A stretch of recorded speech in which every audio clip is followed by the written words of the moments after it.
Hello, हाय, नमस्ते. मी आरती. माझ्या YouTube चॅनलमध्ये आपले मनापासून स्वागत करते. या पद्धतीने तुम्ही कधी चिंगळी फ्राय बनवला का? कमेंटमध्ये मला नक्की सांगा. चला तर मग व्हिडिओ स्किप न करता संपूर्ण पहा. बघा, हे मासे आणले आहेत, चिंगळे आहेत. मस्त अशा छान अशा मी फ्रेश करून घेते. अशा बघा डोक्याच्या कडेन कापायचे आहेत. त्यामुळे काय होतं, त्याची घाणही व्यवस्थित निघते. साफही करताना व्यवस्थित साफ होतात आणि छान होतात चवीलाही चिंगळी फ्राय मासा.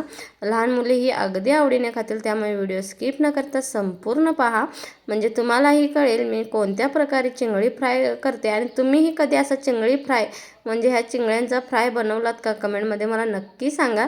शेपट्याची बाजू कट करणार नाही आहे, थोड्यांच्या शेपट्याची बाजू कट केली आहे, कारण की मला त्याचं थोडं कालवण बनवायचं आहे म्हणून. आणि थोडेसे फ्राय बनवायचे आहेत, कारण की माझ्या लहान मुलग्याला फ्राय आवडतो. तुमच्या मुलग्याला आवडतात का? कमेंटमध्ये मला नक्की सांगा. बघा, आता स्वच्छ अशा साफ करून स्वच्छ असं धुवून घेतलेले आहेत. थोडेसे फ्राय बनवणार आहे.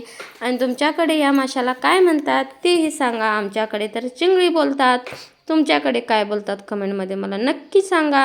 आणि तुम्ही कुठून व्हिडिओ पाहता तेही सांगा. बघा, थोडंसं ह्याच्यामध्ये मीठ वापरलेलं आहे, थोडीशी हळद आणि दीड लिंबू आहे ना, तो असा हातावरती असा मस्त असा पिळून घ्यायचा आहे. हातावरती का पिळायचा आहे? जेणेकरून त्याच्या बिया असतात ना, त्या माशामध्ये पडू नयेत, म्हणून मी हातावरती कायमस्वरूपी हातावरतीच पिळते. जर तुमच्याकडे लिंबू पिळायचा साचा असेल तर तुम्ही त्या लिंबू पिळायच्या साच्यानेही पिळू शकता. त्याच्यामध्येच बघा, आता माझ्याकडे घरी बनवलेले आलं लसणाची पेस्ट नव्हती, त्यामुळे मी विकतची 5 रुपयाची पेस्ट आणली आणि तीही याला लावून घेतली. छान असं लावून घ्यायचं आहे सर्व मिश्रण. मीठ घातल्यामुळे काय होतं, माशाला आधी थोडं मीठ लागतं, त्यामुळे छान असं मिक्स करून घेतलेलं आहे. त्याच्यामध्ये थोडी चटणी घातलेली आहे आणि कर्नफ्लावर आणि आपलं थोडं तांदळाचं पीठ घालून त्याच्यामध्ये थोडंसं मीठ वापरलं आहे कर्नफ्लावरमध्ये, जेणेकरून आपल्याला वरचा बॅटर असतं ते आळणी लागू नये म्हणून. आणि छान असं बघा, तवाही गरम करत ठेवलेला आहे आणि तुम्हाला दाखवत आहे मी. ह्या छान असं ना कर्नफ्लावरमध्ये घोळून आपले जे चिंगळी फ्राय असतात ना ते घ्यायचे आहेत. आणि काटेही खूप छान निघतात. बांगड्यापेक्षाही छान चवीला ही चिंगळी फ्राय मासे होतात.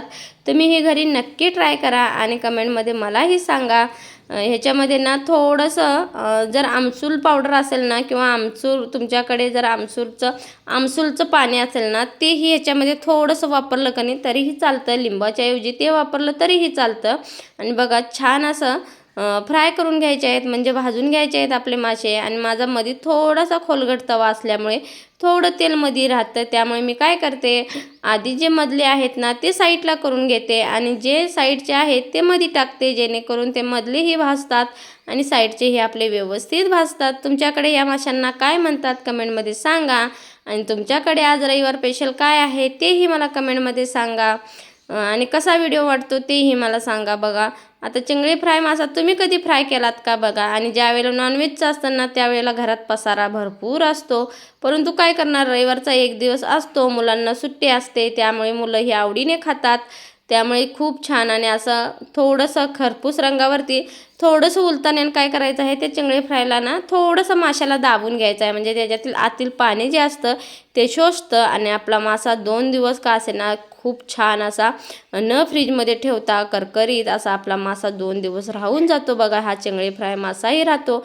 आणि जर तुम्ही दाबून असं व्यवस्थित जर भाजला ना, त्याच्यातलं पाणी पूर्ण मॅश करून जर तुम्ही भाजला तर खूप छान लागतो आणि चवीलाही करकरीत. बघू शकता तुम्ही आताच किती छान करकरीत आपला मासा झालेला आहे, एकदम क्रिस्पी असं झाला आहे. आणि त्याच्यावरती थोडासा लिंबू पिळायचा आणि खाता वेळेला लिंबावरती पिळून खाला ना तर खूप छान लागतो. आणि तुम्हीही या पद्धतीने कधी बनवता का सांगा. आणि तुमच्याकडे या माशाला काय म्हणतात तेही मला कमेंटमध्ये सांगा. बघा, आता मासे सर्व असे या प्रकारे मी भाजून घेते.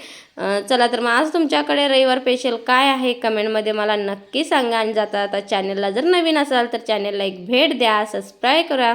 आणि व्हिडिओ आवडला तर चॅनलला लाईक शेअर सबस्क्राईब नक्की करा आणि जास्तीत जास्त शेअर